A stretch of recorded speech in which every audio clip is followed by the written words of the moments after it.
वो सब्जेक्ट पढ़ना।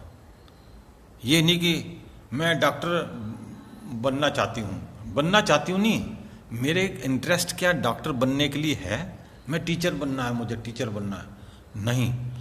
क्या आपके अंदर वो एबिलिटी, कैपेबिलिटीज़ हैं, वो कैपेसिटीज़ हैं, फैकल्टीज़ हैं उस तरह की कि आप टीचर बनने, है ना। ये सब चीज़ें आप अगर सोचेंगे तभी ये आप बन पाएंगे। आपको अब नया संसार आ रहा है बदलता हुआ, तो नई डिग्रीज, नई लैंग्वेजेस, नए स्किल्स, अपग्रेड, जितने के साथ री लगता है ना वो करने पड़ेंगे। री थिंकिंग, री डूइंग, री अडॉप्टिंग, री फिक्सिंग, हैं, ये सारा आपने इस पे चलेगा। तो मैं बार बार सोचना पड़ेगा कि मेरी रुचि क्या है, मैं वही करूं।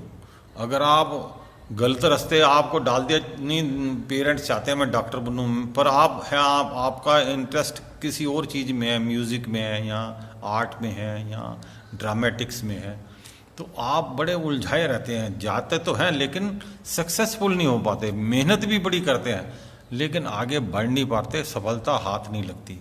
तो मेरे साथियों, देश महान बनाने के लिए एक एक युवा का इस्तेमाल होना जरूरी है। आपको पता है, मैम ने भी कहा, सर ने भी कहा, युवाओं का देश है।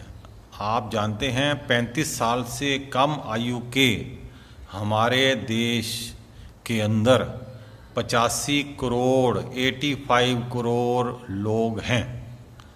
ये युवाओं का देश है।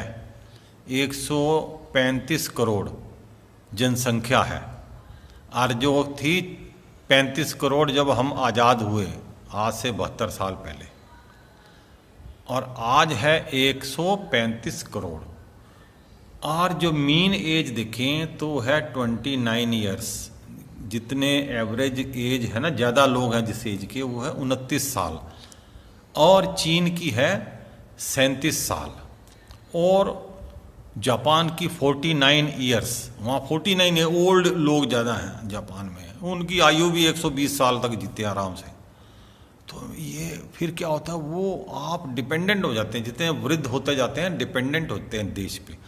तो मेरा कहने का ये है, हमारा देश युवाओं का देश है, और युवा कौन है, आप ही तो हैं।